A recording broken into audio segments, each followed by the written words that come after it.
Jedi. That's right. He apparently he didn't read the third Harry Potter book. What he should have read is a book on how to protect a prisoner, especially one of the most valuable prisoners in the First Order's existence, and he has one stormtrooper watcher. Yep.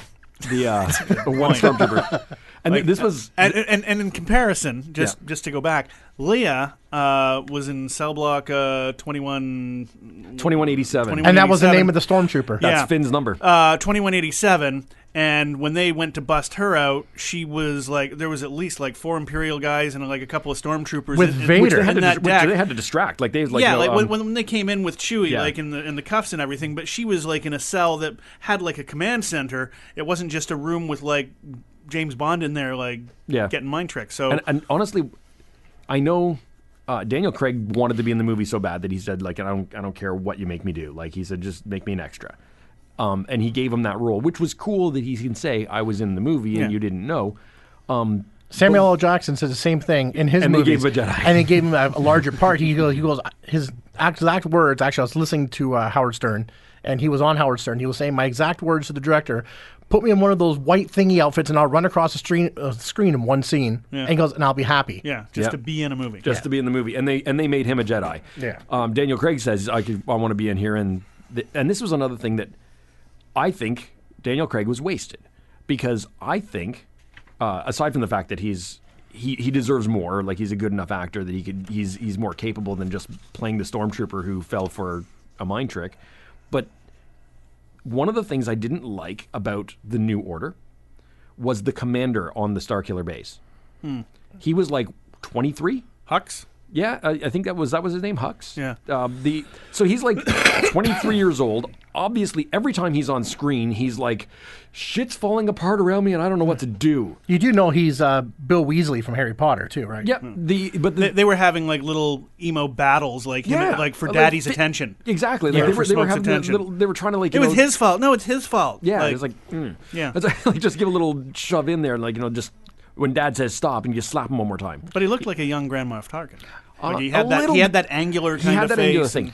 But no, picture this: if they had let him be the fucking stormtrooper, and Daniel Craig was the commander, I think it would have distracted. Oh, I think that would have been so much more presence to the guy who commands the Starkiller. Like the Starkiller base is being commanded by like some guy who would have taken probably got a job because his dad was a janitor. It would have taken me out of the film. I'd be waiting for him to like go and have a martini and bang Phasma. Like, and let's tangent into that. Yeah. We're digressing. We're going to digress right into Phasma because that was such a big disappointment for me. Yeah. I wanted that character to be so much more. Like they pumped up the whole idea that Gwendolyn Christie from Game of Thrones was going to be, which I don't watch Game of Thrones, so that made no matter to me whatsoever. She's a staggeringly attractive woman, 6'3". Oh yeah, and she's imposing. Like she's a physically large woman, and which appeals to her role that she plays on. I just dug, on Game of Thrones. I just dug that they had a female commander in charge of all the and there was at least one other time where a stormtrooper had a female voice. Yeah, there was. So they do say like we mixed it up. Like we're you've seen some stormtroopers with their helmets off and they're in training. She had one that had black hair with a pigtail, a little ponytail in the back, and so they made it very clear that these there's some diversity here, and they really made some efforts to make it politically correct. Yeah, now I'm just thinking of that shitty movie from the '90s, Starship Troopers, where they had the co-ed shower because scene, we're progressive. Just because, we just want to show how progressive we are, is that nobody cares his boobs. Great. Now Richard's thinking about it. Yeah, now I'm thinking there's going to be an adult movie version of this movie now. Yeah, Star Wars. It's already happened.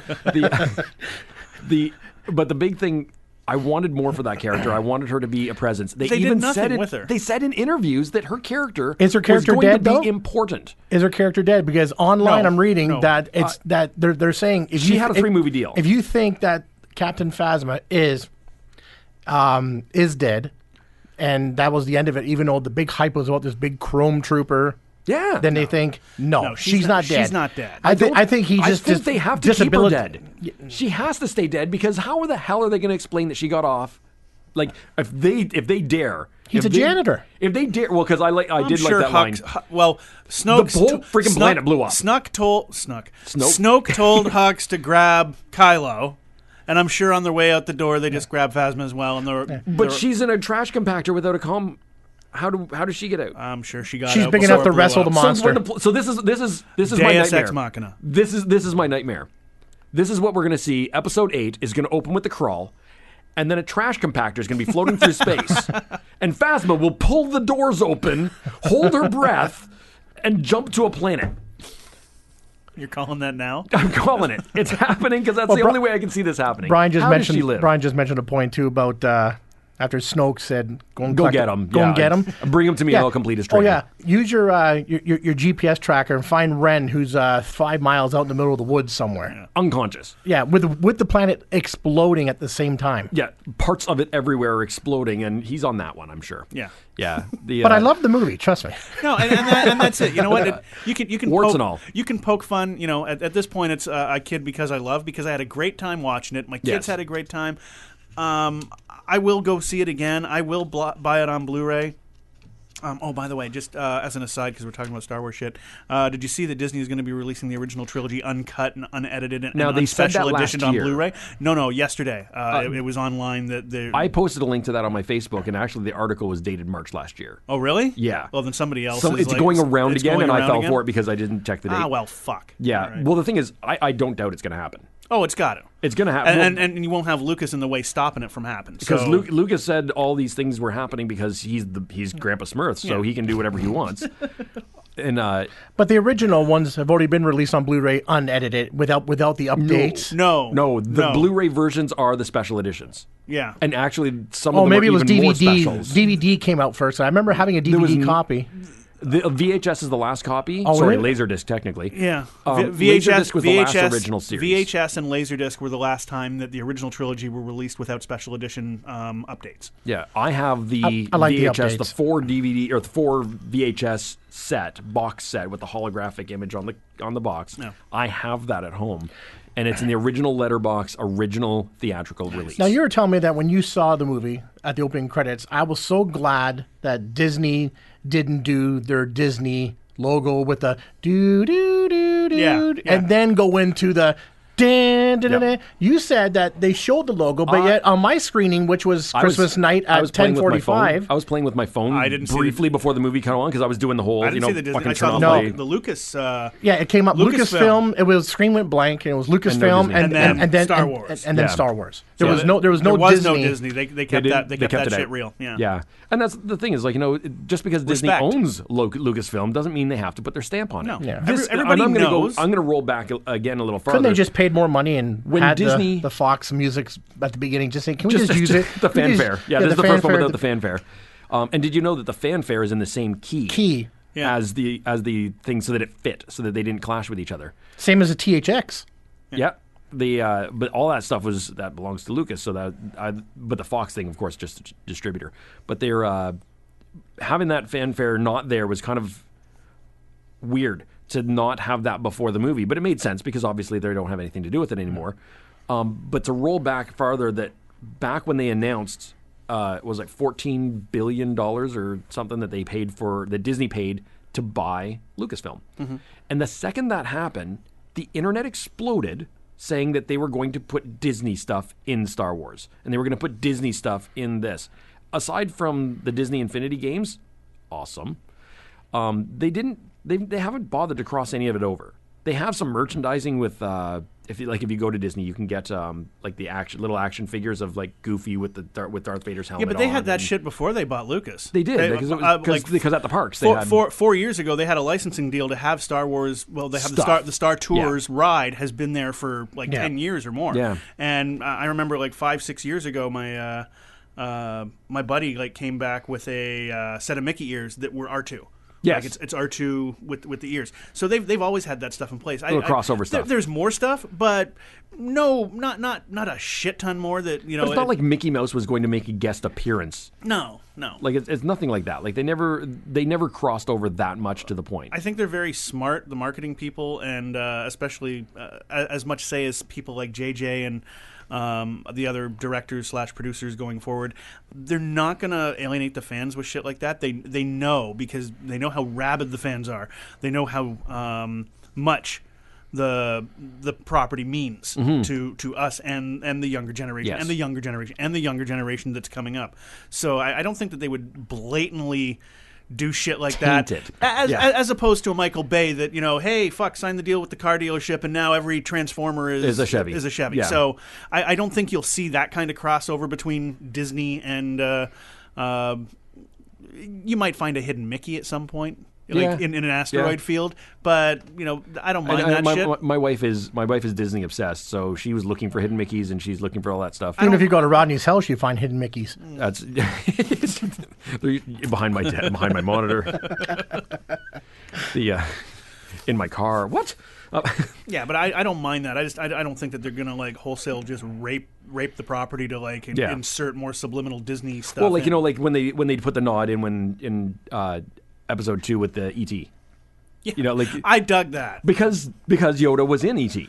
Yeah. So I thought that was kind of like a little back and forth nod there, where they just kind of like said, maybe we're part of the same universe, maybe, So it was kind of neat to see that little tie-in, because it made sense. But if they had an alien race that looks like Mickey Mouse or some shit like that, it'd be like, all right, I'm fucking done. But like my wife is so Disney obsessed that she was kind of hoping to see the hidden Mickeys. As we speak, she's at Disney. She's doing the Run Disneys. Yeah. And this is my little segue to my Star Wars fandom, is that this wonderful specimen of physicality that I am. Next week I am running a 10K and a half marathon because they're Star Wars themed. I'm going to Universal Studios on Sunday. I'm flying out. I'm going to Universal Studios on Monday. California. I'm in California, and then we're going to Disneyland on Thursday and Friday to do the Run Disney events. The Run Disney events are these ones are specific, are the Rebel Challenge. If you do the 10K and the half marathon, you get a third medal called the Rebel Challenge, saying that you did both. It's the one that Chewie should have got. It's the medal that Chewie should have got. If you were going to special edition anything, why the fuck didn't they put a medal on Chewie's chest? Come on. Why did you even put him on stage if you weren't going to give him... Yeah, I'm just mad at that. How would Leah get over his head? That's probably what it was. It was like, she steps up on the podium to... Oh, C-3PO's red arm. Explain it. It's, again... No, worse as they mentioned it. It will be explained. He referenced it. I really was pissed off by that. Because he made a joke about it. Oh, you don't recognize me because of my red arm. It's like, fuck, who cares about your red arm? It's red. I do understand, and this is just marketing genius here. Yeah. In this, and look, another figure, another action figure. No. Comic books. Yes. Will tell some. There's apparently going to be a comic book that tells it. Of stuff that happened prior to the movie happening, and C-3PO's arm is one of those things that will be addressed in a comic book story. There was a novel, Aftermath. Yes. After they got rid of the entire expanded universe, they started the novels up again with official licensed canon novels. Stuff that happened after Jedi. After Jedi, but before this. So there's some stuff that's telling some stories. You find out where Poe came from. You find out all these backstories. There was an anthology of short stories that actually explains where Shock Trooper comes from. The guy who has the shock thing. Yeah. I kind of thought it was a little weird, and I was kind of interesting to see this. I thought it was weird in the movie that when the Stormtrooper sees Finn, he says, Traitor! Yeah. And it's like, what, did they have Finn's picture in all their bunks saying, if you see this man? He's the only one that's a traitor, so I mean, he's the only one, he's the next janitor, and yet the entire evil alliance is looking for him. Yeah.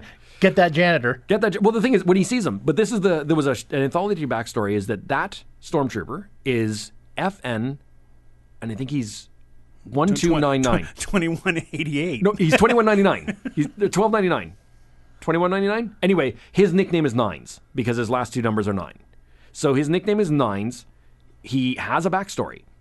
And because he's an FN, he was in Finn's squad. Yeah. So when he sees him, it makes sense. They were in the same barracks. And exactly. They trained together and all that stuff. We were shoulder to shoulder, and now you're traitor. Yeah. So it makes more sense when you hear that there was a backstory that Stormtrooper was there. And I think that Stormtrooper took away Phasma's thunder. Yeah. If there was one character Oh, that we could root for that's a stormtrooper, he's become the badass meme, like after like the nobody saw it coming. Like yeah, because everybody's like, "Fuck, stormtroopers are badass. Like they can do shit." Yeah. And that kind of segues into some of the things that people like. Without even using the Force, Finn was able to have a sword fight with Kylo Ren. Partly, I think Kylo Ren is not fully trained. Doesn't matter. Finn didn't even know what the lightsaber was in his hand at one point, and all of a sudden now he can kind of hold off Kylo Ren for a little bit. He figured it. Well, he held him off, but at the same time, we have to recognize that he says, the big thing is he says, I don't know how to be anything else. I've been trained since, before. He doesn't even know who his parents were. He doesn't even know he had a name. So this guy's been trained since infancy to do hand-to-hand combat and be a janitor. so I mean, yeah, he probably knows how to use a sword. We saw Rey kicking some ass with her staff. So I have a question, and it could kind of see how she would be decent with a hand-to-hand weapon. I'm not trying to be totally facetious here, but okay, so we find out mid-film that he was a janitor. Yeah. But when we first got introduced to him, he was down on the planet, popping caps. Was that his first mission? But he did not pop caps. Okay, I think he was. I think that was his first time. I think that was his first mission out of the custodial pool, and now he's Yeah, because he never fired his weapon. He didn't fire his weapon. That's why Phasma said, "Is there something wrong?" Well, I want to inspect your weapon. I had an uncle that worked as a custodian at a high school, actually. Yeah. And I saw that movie. He was there for a lot of years. Breakfast Club, very nice. His name was Carl. That was Breakfast Club's janitor's name. Yeah. Carl. Yeah. And your uncle's name's Carl too? No, jerk off. I was just... Fuck. Thank God you're pretty, because you're not coasting on the intelligence. My point was that, you can work as a janitor for a long time, and if you're lucky, you might get bumped up to head janitor. But how do you get well, where are the transferable skills from working as a janitor, and now all of a sudden, okay, we're going to throw you down as an attack squad, away from the attack squad. I'm assuming. I think it's kind of like the North American education system. We give you a general education. And that they've been transferred since birth. They don't know which ones are going to have higher aptitude toward combat. Well, none of them can obviously, shoot. Yeah. Well, I thought all stormtroopers were military. Wouldn't they have other regular people as you've got as people custodials, working cleaning, in the galley, cooks, repairs, can you imagine maintenance? going into their cafeteria and it's all Imperial guards serving you food? But they're all trained. Stormtrooper outfits, here's your mac and cheese, here's your Salisbury. But that's the thing steak. is they're trained since birth, and obviously if they're all trained since birth, well, they didn't abscond children and train them since birth to be janitors. They trained them all to be stormtroopers. In the army, you don't have a front line guy in the army who's also your cook back at home base. Well, you can have a medic that knows how to use a gun. So how much do you fucking improve from being, 2187, he's not doing too good. Well, he can be a janitor. And then it's I know I've been a janitor for a while, but could I retake the attack force quiz or whatever fucking test? Yeah. And he does. And then he manages to actually hit a target, which is something stormtroopers never do. So they go, yeah, you know what? You're out of the janitor thing. We're going to send you down with the next wave. It just seems a little implausible to me. Yeah. If he had never mentioned to Han and Chewie that he was there before as a janitor, then then you know what? It raises more fucking questions than it answers. I think he's very lucky because remember on the Millennium Falcon, the Rathtars, they killed everybody, but with Finn, no, they just dragged him around. They just drag him around. I guess they were full. Yeah. From eating all the other guys, they said, we're going to keep this one for later. That's a good point, too. I saw somebody else mention that, and I was like, that is so forced. Not to use the Force Awakens, but not to make a pun. And there's a few things, and I'm going to segue this into a little segment I like to call Rodney should have written Star Wars. If you've seen my other videos, I think you saw my one with the I thought that in episode 2 that they should have killed Obi-Wan. Yeah, you said that. Yeah, and I thought that would have been great, and I think that would have been a great movie, and I think it would have kind of put things on its heels on a trilogy of films that we already know how they end. So there's a few segments in there that I honestly think, and this is why I get mad about it. If this guy can think of a better way to write that scene, how come the writers didn't trip over this? So here's a couple. We got the space monsters. So the space monsters who have eaten everyone who's ever worked for Han Solo. The Rastars. Yep. The Rastars, they're everybody who's ever worked for Han Solo. Because they said, how did you capture them? Well, I had a bigger crew back then.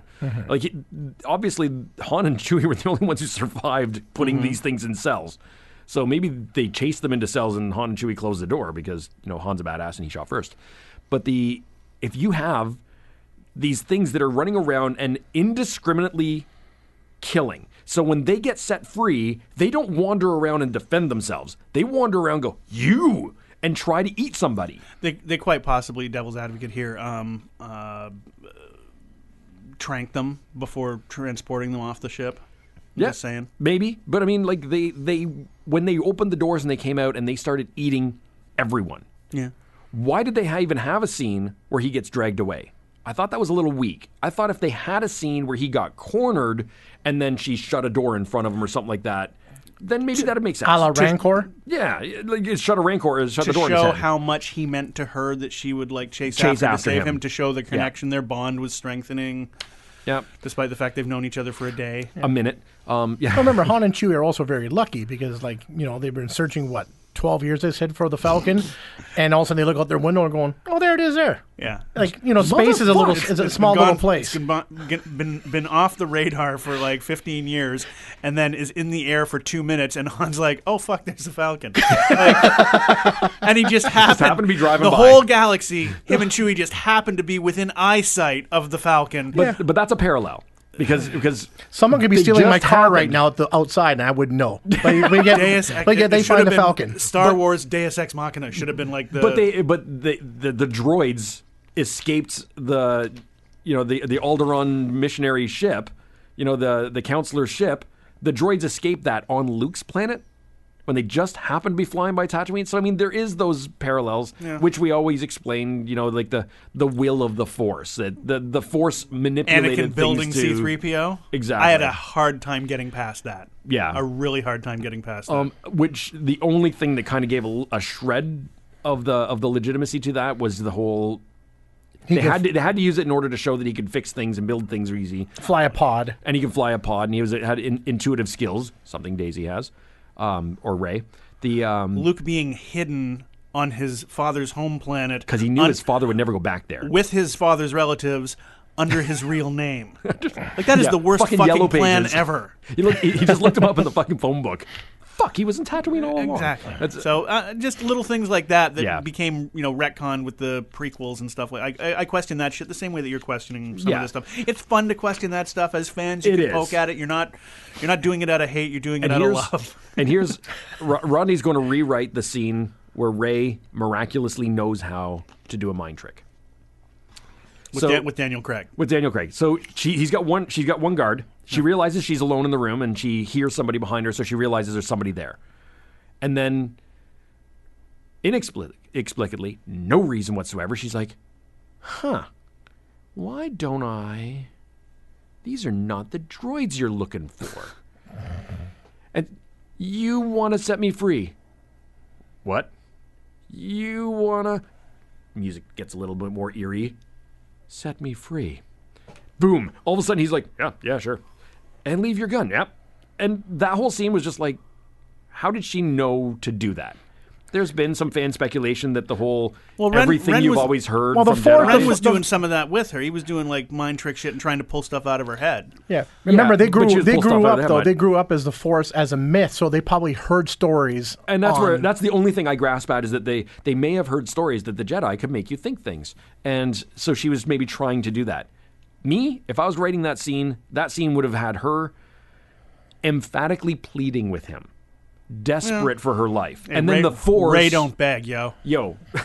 But the Force just maybe her going, please, just set me free. Just you have to realize, that this is wrong, and set me free, and then kind of have some background sound or something like that, where it kind of alludes that coincidentally the Force is working through her as she pleaded. Well, do we know at this point, was Max von Sydow a Jedi? No, he was Father Merrin in The Exorcist. Thank you. Yeah. And he was...